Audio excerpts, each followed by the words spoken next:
जाफराबाद में एक ही परिवार के 4 सदस्यों के मिले शव। इलाके में शव मिलने से दहशत का माहौल। शवों में पति पत्नी और 2 नाबालिग बेटियां। पुलिस ने शवों को भेजा पोस्टमार्टम के लिए। पुलिस कर रही मामले की जांच।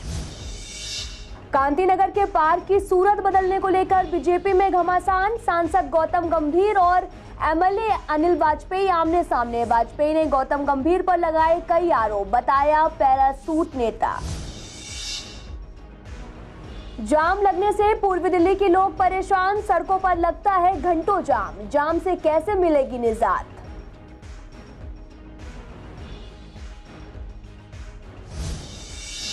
दुकानदारों ने कहा पॉलीथीन बैग को लेकर सख्ती बरती जाए। पॉलीथीन का इस्तेमाल करने पर काटे जा रहे चालान।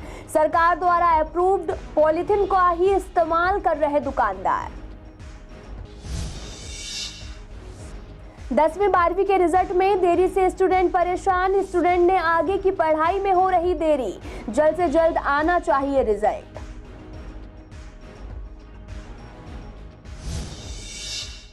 नमस्कार, मैं आपके साथ अंकिता पाल। आप सभी का पूर्वी दिल्ली खास में एक बार फिर से स्वागत है। रुक करते हैं खबरों की तरफ। दिल्ली के थाना जाफराबाद से एक दिल दहला देने वाली खबर सामने आई है। आपको बता दें कि जाफराबाद से एक ही परिवार के 4 सदस्यों की संदिग्ध परिस्थितियों में शव मिले हैं।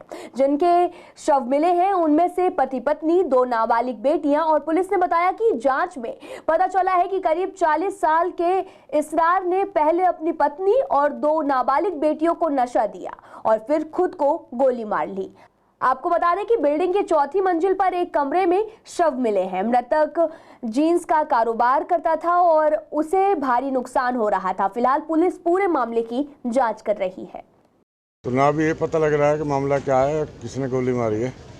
टीम सारी लगी हुई है, उसका जल्दी पता लग जाए। कौन सी फ्लोर पे है ये 2nd फ्लोर पे। वो सब रूम में है। हाँ, पहले बच्चियाँ बाहर ही सो रही थी रात को, लेकिन अब सब रूम में है। कुछ लोग ऊपर हैं, उनसे मेरी बात हुई है। अभी कोई क्लियर बता नहीं पा रहा है क्योंकि सदमे में है सभी लोग। लेकिन दुख की बात है, बहुत बुरा हुआ है जो भी हुआ है। 4 बताए मुझे ऊपर, 2 बच्चे हैं, मियाँ बीवी और उनके 2 बच्चे जो बताया गया है। मेरे ऊपर कंफर्म नहीं है मुझे, लेकिन बहुत दुख की बात है। अभी कुछ कह ही नहीं सकते क्या वजह है क्या नहीं है। नहीं, परिवार कोई बात करने की स्थिति में है नहीं। तफ्तीश चल रही है, लेकिन अभी जो देखने पर गौर किया है कि इसरार अहमद जो 40 साल का व्यक्ति है, यहाँ 4th फ्लोर पर इस बिल्डिंग में रहते हैं। बिजनेस में इनको घाटा हो रहा और उस के चलते 3-4 महीने पहले भी अटैम्प्ट इन्होंने किया और आज अपनी दोनों बेटियां और अपनी वाइफ को गोली मारने के बाद खुद को गोली मार ली। और इसके जो सबसे छोटा बेटा और सबसे बड़ा बेटा 13 साल का और 4 साल का वो भी हैं। और इनकी नीचे फैमिली भी रहती है, इसके इसरार के पेरेंट्स और इसरार का भाई भी। दुखद घटना है जो अभी हमारी फिर भी आगे तफ्तीश हो। कांतीनगर में बने महाराणा प्रताप पार्क की सूरत बदलने की बात कही जा रही, जिसमें सांसद गौतम गंभीर का जिक्र हो रहा, लेकिन विधायक अनिल वाजपेयी और गौतम गंभीर आमने सामने नजर आ रहे। कहा जा रहा कि इस पार्क की सूरत बदलने के लिए गंभीर ने 1 करोड़ 16 लाख रुपए की लागत तय की है, जिस पर विधायक अनिल वाजपेयी ने सवाल उठाए हैं और कहा कि सांसद जी क्रेडिट लेना चाहते हैं। उन्होंने इस पार्क में कोई काम नहीं कराया, सारा काम मेरी मेहनत से हो रहा। अनिल वाजपेयी ने कहा कि मैंने पार्क की बाउंड्री कराई है, सीनियर सिटीजन्स के बैठने के लिए सीट्स बनवाई है और काफी काम भी कराया है। डीडीए के वाइस चेयरमैन से भी मुलाकात की गई और ऐसे में कहा जा सकता है कि एक ही पार्टी से संबंध रखने वाले सांसद और विधायक दोनों के बीच तकरार की स्थिति है और इलाके को कामों को लेकर दोनों ही आमने सामने खड़े हैं। पार्क के दोनों तरफ दीवारें टूटी हुई थी। हमने 9 इंच की मोटी दीवारें सारी 16 में हमने बनवानी शुरू की, 17 तक वो कंप्लीट हो गई। वहाँ के सीनियर सिटीजन हमसे शिकायत की कि हमारे यहाँ बैठने के लिए कोई स्थान नहीं है। हमने 3 स्थान लोगों के बैठने के लिए चौतरे बनवाए वहाँ पर। अगर सांसद जी वो दिखा दें कि उनके फंड से एक भी काम कराया गया है, एक पत्र दिखा दें 2016 से आज तक, वो तो 2020 में सांसद बने हैं, तो या तो वो राजनीति में हार जाएंगे या मैं हार जाऊँगा। आप अगर पार्क का दौरा कर रहे हैं, आप पूरे जनता बाहर से लोगों को बुला रहे हैं और हमने तो पार्क का भी सोमवार को दौरा किया है। सांसद जी ने कितनी बार विधायक को पूछा है, कितनी बार वो विश्वास नगर गए हैं, उन्होंने ओम प्रकाश जी को पूछा है, कितनी बार उन्होंने अभय वर्मा जो विधायक हैं उनको पूछा है। प्रोटोकॉल तो सांसद जी तोड़ने का काम करते हैं। विधायक जो काम करा रहा है उसकी श्रेय लेने की कोशिश कर रहे हैं। आज गांधीनगर मेन रोड पे आप देखिए, हमारा आज भी टकराव उनके द्वारा, उनके ऑफिस के कार्यालय के द्वारा किया जा रहा है। उनके पीए हमारे लोगों को धमकाते हैं, हमारे को धमकाते हैं। पैराशूट के नेता हैं वो। दिल्ली में जाम लगना अब आम सी बात हो गई है। पूर्वी दिल्ली के कई इलाकों में रेड लाइट हो या फिर सड़कें हों, हर जगह जाम देखने को मिलता है। पूर्वी दिल्ली में किन जगहों पर जाम लगता है, देखिए हमारी इस पर खास रिपोर्ट। देश की राजधानी दिल्ली घड़ी की सुई के साथ 24 घंटे भागती दिल्ली।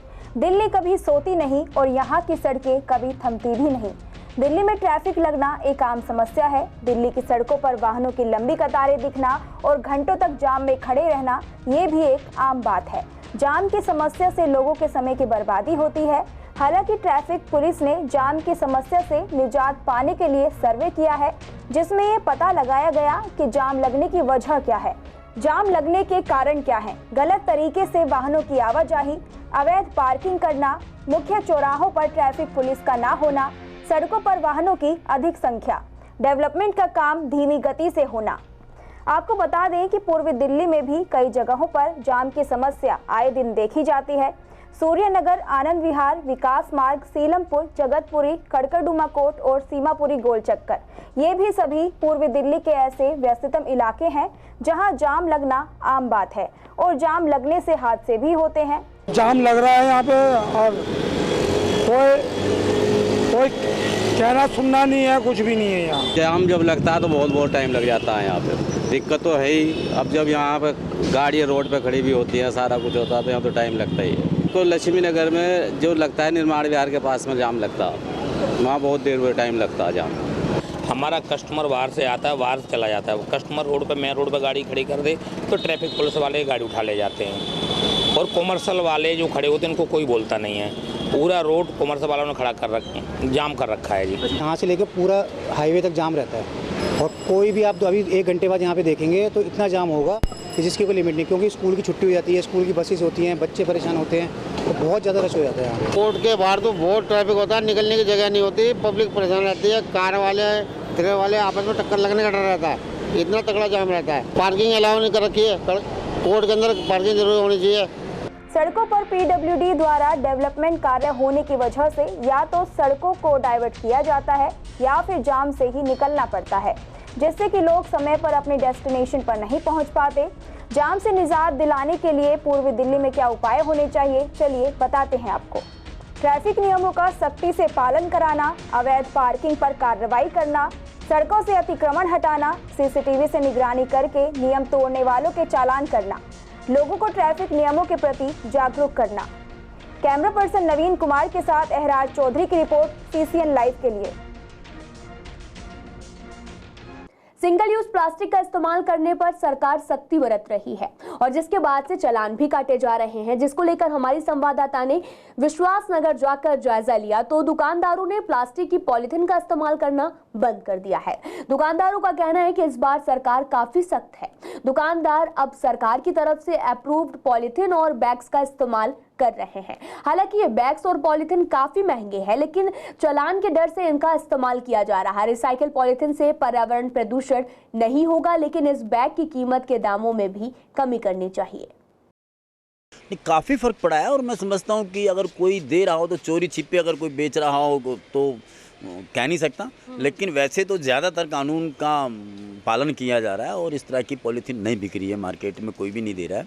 एक रजिस्टर्ड पन्नी आती है जिस तरह से वो आजकल बताया गया है, उसी में दे रहे हैं या फिर वो कागज़ के बना रखे हैं उन्होंने उसमें। एक्चुअल में क्या है कि जो पटरी वाले लोग हैं उनको जागरूकता नहीं है। उनको अगर बताया जाए ठीक से कि भाई इसके ये नुकसान और फ़ायदे हैं, फिर दूसरे वो गरीब हैं उनको जो है उनको ये इसके बारे में अभी अवेयरनेस है नहीं पूरा। बिल्कुल ये बात आपने बिल्कुल सही बोली कि जो चोरी छुपे फैक्ट्रियां हैं, जो छोटे मोटे कॉलोनी में जो है फैक्ट्री चल रही है, वो अपना धंधा कर रही है, बेच रही है और लोग जिनको पता नहीं है वो ले रहे हैं और इसका इस्तेमाल कर रहे हैं। तो जब तक उनके ऊपर चोट नहीं होगी तब तक ये पूरी कंप्लीट बंद नहीं हो पाएगा। हाँ, बंद, बिल्कुल बंद है। वो दुकानों पे तो बिल्कुल बंद है। आपको यही पन्नियाँ मिलेंगी। एक पन्नी कम से कम 5 रुपये या 7 रुपये की पड़ती है आपको। वो 1 रुपये 2.5 रुपये ऐसे पड़ती थी। हाँ, वो तो पड़ेगा ही, जाहिर सी बात है। जब 7 रुपये की एक पन्नी है, अब 5 रुपये का 10 रुपये का कोई सामान लेगा, 5 रुपये की एक पन्नी देंगे तो फ़र्क पड़ेगा। सही करा है, जो मतलब सस्ती तो करनी चाहिए, लेकिन जो बंद किया वो भी सही किया एक तरह से। ये सब चीज़ें भी सही है, बंद होना भी बहुत ज़रूरी था। पन्नी जो गवर्नमेंट के उससे चल रही हैं वही चल रही है, या तो लिफाफे में दे देते हैं या फिर ये जो पन्नी आई है मोहर वाली जो इनकी सरकारी वो चल रही है ज़्यादा। दिक्कत तो है, महंगा सामान हो रहा है, इससे महंगाई बढ़ रही है।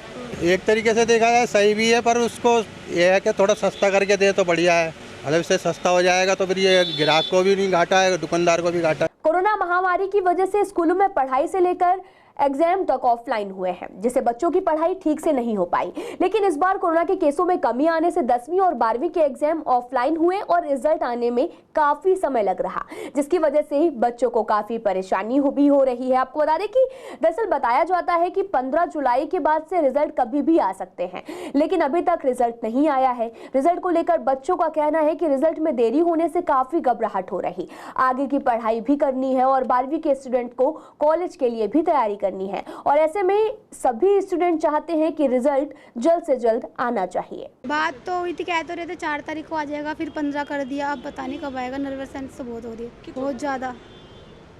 कैसा लग रहा है अभी जिस तरीके से डिले होता है? नर्वस हो रही है और कुछ नहीं हो रहा। स्कूल खुलेंगे, देखो कब खुलते हैं हमारे। कितने टाइम से? अभी तो कुछ नहीं कर रहे जब तक रिजल्ट नहीं आएगा। बहुत ज़्यादा डर है कि पास होंगे क्या होगा, अभी तो कुछ पक्का ही नहीं है ना। बीच में एक्साइटमेंट थी और एग्ज़ाम देके उसके बाद देखो रिजल्ट आएगा, अब देखो क्या होता है। एग्ज़ाम में तो मतलब थोड़ा सा दिक्कत हुई थी क्योंकि स्कूल बीच में बंद थे, तो पढ़ाई पे बहुत प्रेशर पड़ा है इस वजह से। और सिलेबस भी काफ़ी अप डाउन हुआ है, कभी ज़्यादा कभी कम, कुछ ना कुछ हुआ है। बहुत ज़्यादा नर्वसनेस भी बहुत है कि रिज़ल्ट आएगा, और फिर उसके बाद हमें आगे अपनी प्रिपरेशन भी करनी है। रिज़ल्ट अभी काफ़ी लेट भी हो गया है, 2 महीने हो चुके हैं। 4 जुलाई बताई थी, फिर उसके बाद सीधा 15 कर दी कि 15 जुलाई को देंगे रिज़ल्ट। अब पता नहीं कब तक आएगा। और हमें रिज़ल्ट का काफ़ी टाइम से वेट था, 4 तारीख को आने वाला था, पर आज 15 तारीख हो गई है। फिर हम उन्होंने डेट बढ़ाया, उन्होंने 15 बोला, हम 15 तक भी अब हम वेट कर रहे हैं। शाम तक का वेट करके देखते हैं, क्या पता रिज़ल्ट आ जाए हमारा। बहुत ज़्यादा नर्वसनेस है, बहुत ज़्यादा ही हमें लग रहा है कि हाँ भाई रिज़ल्ट आ जाए। बहुत ज़्यादा टेंशन हो रही है हमें कि हमारे आगे की पढ़ाई भी होनी है। दिल्ली में ट्रैफिक की समस्या को देखते हुए उपराज्यपाल वीके सक्सेना ने ट्रैफिक पुलिस को कुछ नए निर्देश दिए हैं, जिसमें सक्सेना ने कहा कि ट्रैफिक पुलिस जगह जगह सड़कों और चौराहों के पास गाड़ियां रोककर चेकिंग करती है। वहां से गुजर रहे ट्रैफिक प्रभावित भी होता है। लोगों का कहना है कि ट्रैफिक पुलिस की मौजूदगी काफी जरूरी है, क्योंकि लोगों में डर बना रहेगा, और अगर लोगों में डर नहीं होगा तो दिल्ली जैसी जगहों पर आए दिन एक्सीडेंट या फिर चोरी के मामले बढ़ते रहेंगे। इसी वजह से ट्रैफिक पुलिस जो काम कर रही है वो सही है। और बात रही जाम लगने की, तो इस पर दिल्ली पुलिस काम करे। लोगों का यह भी कहना है कि एलजी को समझना पड़ेगा कि ट्रैफिक पुलिस लोगों की भलाई के लिए चालान काटती है। अगर दस्तावेज चेक नहीं किए जाएंगे तो क्राइम का ग्राफ भी बढ़ेगा, और आधी से ज्यादा जो वारदातें हो रही हैं वो इसी वजह से रुकी हुई हैं। पे अगर बैरिकेड लगा के पुलिस चालान न करे तो कितने हादसे होंगे उसके बारे में शायद एलजी साहब को उसका अंदाज़ा नहीं है। रोड पे लोग चोरी की गाड़ी लेके भाग लेते हैं, अगर बैरिकेड न लगा हो तो उस गाड़ी उनको डर नहीं रहेगा कि आगे बैरिकेड है, अरे यार आगे बैरिकेड है, मैं इधर से मत जा। या किसी भी तरीके का लोग हुड़दंग करते हैं, नाबालिग हैं जो गाड़ी लेके निकल जाते हैं और इधर उधर चलाना शुरू करते हैं। तो इन चीज़ों का एलजी साहब को इन चीज़ों का भी ध्यान रखना चाहिए, और बैरिकेड लगाना बहुत ज़रूरी है। पुलिस अगर है तो लॉ एंड ऑर्डर कौन देखेगा? ये तो खैर ऐसा कोई मसला नहीं है कि बैरिकेड से जाम लगते हैं और एक्सीडेंट होते हैं, क्योंकि बैरिकेड अगर मैंने देख लिया दूर से, अगर यहाँ 100 मीटर दूर है तो ऑटोमेटिकली मैं अपनी स्पीड कम कर लूँगा। ऐसा तो इशू है नहीं कि मैं उसको उड़ाते हुए चला जाऊँगा। ये तो खैर कोई बात नहीं हुई कि उसकी वजह से जाम लग रहा है। लेकिन हाँ कि कुछ पर्टिकुलर जहाँ पे रश वाला एरिया वहाँ पे बैरिकेड थोड़ा डिस्टेंस में होना चाहिए, या वहाँ पे नहीं होना चाहिए। जहाँ पे पता है कि जो आउटर साइड है वहाँ पे आप ज़्यादा लगाओ तो बेटर है। जिस तरीके की लापरवाही में जो लोग शराब पी के गाड़ियाँ हर तरीके के लोग रोड पे निकलते हैं ना, बहुत सारी चीज़ों से इस बैरिकेड से उनको इस बात का डर बना रहता है कि हमारे आगे कोई चेकिंग वाले या पुलिस बैठी है। जब कोई भी रोड पे नहीं होगा तो उसके बाद पुलिस, एक आम आदमी ना एक निडर हो जाता है। हर तरीके का माहौल होता है जब रोड पे हम गाड़ी के पेपर या कुछ भी लगता है उन्हें कि कई लोग 3-3 लोग निकल के आ रहे होते हैं रोड पे चलते हुए, तो उनको बैरिकेड देख के तुरंत वो इस चीज़ की ऐसी गलतियां करने में डरते हैं वो। जब रोड पे कोई बैरिकेड नहीं होगा, कुछ नहीं होगा, तो आम आदमी बहुत आज़ाद हो जाता है, किसी भी तरीके का क्राइम करके भाग रहा है, उठपटांग तरीके से भाग रहा है। पुलिस की नज़रें ऐसी तेज हैं कि वो तुरंत उसको पहचान लेती हैं। संशोधित ग्रैब को लेकर RWA में नाराजगी दिख रही है। खासतौर पर BS4 डीजल गाड़ियों के नियम पर RWA ने तीखी प्रतिक्रिया जाहिर की है, जिसको लेकर RWA मेंबर्स ने कहा कि ये फैसला जनता के हित का फैसला नहीं है। अगर किसी ने अपनी गाड़ी का पॉल्यूशन चेक कराया हुआ है तो 2 से 3 महीने के बाद अगर बढ़ा हुआ आता है तो जिसके कारण वो चालान भी होगा और गाड़ी पर प्रतिबंधित भी किया जाएगा। तो ये फैसला ठीक नहीं है, या तो डीजल की गाड़ियों को परमानेंट बंद ही कर दिया जाए। हम लोग हर साल PUC करवाने के लिए घंटों धक्के खाते हैं। कुछ लोगों को साल में एक बार कराना होता है, नई व्हीकल्स को, पुरानी को हर 3 महीने में या हर 2 महीने में कराना होता है। तो करोड़ों व्हीकल्स हैं, करोड़ों रुपए इकट्ठा होता है सरकारों का इस PUC के नाम पे, और अगर मान लो किसी के पास PUC सर्टिफिकेट नहीं है तो 10,000 रुपए की पेनल्टी है। अगर इतना सब होने के बाद भी अगर आप खुद अपने उसी PUC सर्टिफिकेट को नील करते हो, उसको मानते नहीं हो, उसकी वैल्यू नहीं रखते हो, और ये बोलते हो कि नहीं जी अब हम, क्योंकि पोल्यूशन ज़्यादा हो रहा है और इसलिए हम सारी गाड़ियां बाहर कर देंगे, बैन कर देंगे, रिस्ट्रिक्ट कर देंगे, तो टेक्निकली गलत है। कि जब आपने पोल्यूशन सर्टिफिकेट लिया उसे मानो, अगर नहीं मानते गाड़ी जब्त कर तो गाड़ी बंद कर दो। अगर डीजल की गाड़ी दिल्ली में बंद कर दोगे तो झंझट ही खत्म हो जाएगा, आम पब्लिक बहुत परेशान है। डीजल की गाड़ियों के ऊपर इनका आ रहा है, हम अपनी गाड़ी को प्रदूषण साइड में लेके उसको फिट लेके चल रहे हैं, और एक आधे महीने के बाद कहीं रोड के ऊपर जो मोबाइल वगैरह खड़ी होती है वो कहते हैं साइड में दिखाइए, हम अपना साइड में दिखाते हैं, उसके बाद भी कहते हैं कि नहीं भाई आपकी गाड़ी का पोल्यूशन बड़ा, क्योंकि उनके पास पड़ा हुआ है चेक करने के लिए। तो इस कंडीशन के अंदर एक हम वो फाइन 10,000 कर रहे हैं, साथ में कह रहे हैं जी आपकी गाड़ी जब्त हो गई है। तो इससे बढ़िया तो ये है कि दिल्ली के अंदर डीजल की गाड़ियों को टोटल बंद कर देना। दिल्ली दंगे में भजनपुरा में आगजनी के मामले में कलकत्ता कोर्ट ने सुनवाई में पेश न होने पर आरोपित इमरान के खिलाफ गैर जमानती वारंट जारी किया है। आपको बता दें कि कलकत्ता कोर्ट के एडवोकेट अपूर्व का कहना है कि भजनपुरा में दुकान जलाने का मामला जो सामने आया था वो आरोपी उसे 2 से 3 तारीख दी गई थी, लेकिन वो कोर्ट में पेश नहीं हुआ, जिसके बाद उसे गैर जमानत वारंट जारी किया गया और गैर जमानती वारंट में आरोपी इमरान को 30 अगस्त को कोर्ट में पेश होने के लिए कहा गया।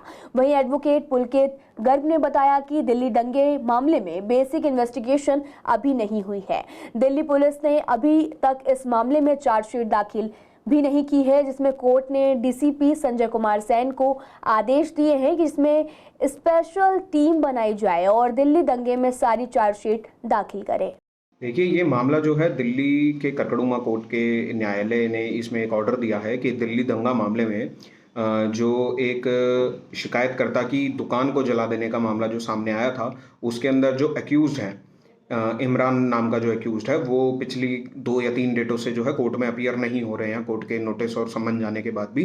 तो इस केस के अंदर इमरान के खिलाफ जो है गैर जमानती नॉन बेलेबल वारंट जो है कोर्ट ने इशू करे हैं, और इसकी जो नेक्स्ट डेट है कोर्ट की 30 अगस्त को इमरान को कोर्ट में पेश होने के लिए कोर्ट ने आदेश किया है। देखिए, जो मुद्दा है वो है 2020 में हुए दिल्ली दंगों का, जिसमें अभी भी काफ़ी केसेस में ये देखा जा रहा है कि बेसिक इन्वेस्टिगेशन अभी तक शुरू नहीं हुई है। जो प्रेजेंट केस अभी हमारे सामने आया है उसमें हम देख रहे हैं जो कंप्लेनेंट हैं कलीम जावेद और जो अक्यूज्ड हैं इमरान, उनकी कंप्लेंट पर अभी तक बेसिक इन्वेस्टिगेशन शुरू नहीं करी है पुलिस में। चार्जशीट फाइल करना तो दूर की बात है। तो कोर्ट ने इस समय आदेश दिए हैं डायरेक्टली नॉर्थ ईस्ट के DCP को कि वो एक स्पेशल टीम ऑर्गेनाइज करें और इन दिल्ली दंगों से रिलेटेड सारे मामलों में जल्द से जल्द आरोप पत्र यानी चार्जशीट की फाइलिंग करें और इसमें फर्दर डिले ना करें। हिंदुस्तान पेट्रोलियम ने 15 जुलाई को 48वां स्थापना दिवस मनाया। इस उपलक्ष्य में ब्लड डोनेशन कैंप का आयोजन भी किया गया, जिसमें आम जनता के साथ साथ स्टाफ के लोगों ने ब्लड डोनेट किया। डोनर ने बताया कि लोगों को ब्लड समय समय पर देते रहना चाहिए, इससे किसी की मदद भी होती है और साथ ही शरीर में नया खून भी बनता है, जो कि स्वास्थ्य के लिहाज से काफ़ी अच्छा है। जी, पूरा स्क्रीनिंग पहले उनकी होती है, उनका हीमोग्लोबिन वगैरह, BP वगैरह, और भी उनकी जो हिस्ट्री ली जाती है कि मतलब वो हर तरह से मेडिकली फिट हैं कि नहीं डोनेशन के लिए।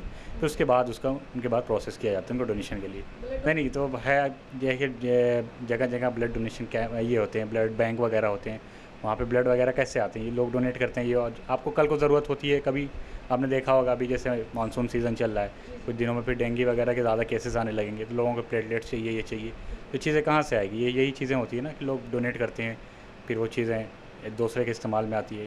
मैं भी हमारे हिंदुस्तान पेट्रोलियम कॉरपोरेशन का 48वां स्थापना दिवस है, उस उपलक्ष्य में हमने ये ब्लड डोनेशन कैंप आयोजित किया हुआ है। नहीं, सबको हम ब्लड डोनेट कराने के लिए रिक्वेस्ट कर रहे हैं, प्रोत्साहित कर रहे हैं। जो जिनकी मतलब मर्जी है वो कर रहे हैं, फोर्स किसी को नहीं कर रहे हैं। भाई अच्छी बात है, देना ब्लड देना अच्छी बात है, और क्या है। नहीं, वैसा कोई डर नहीं मुझे, देना चाहिए, बिल्कुल देना चाहिए, किसी काम तो आएगा।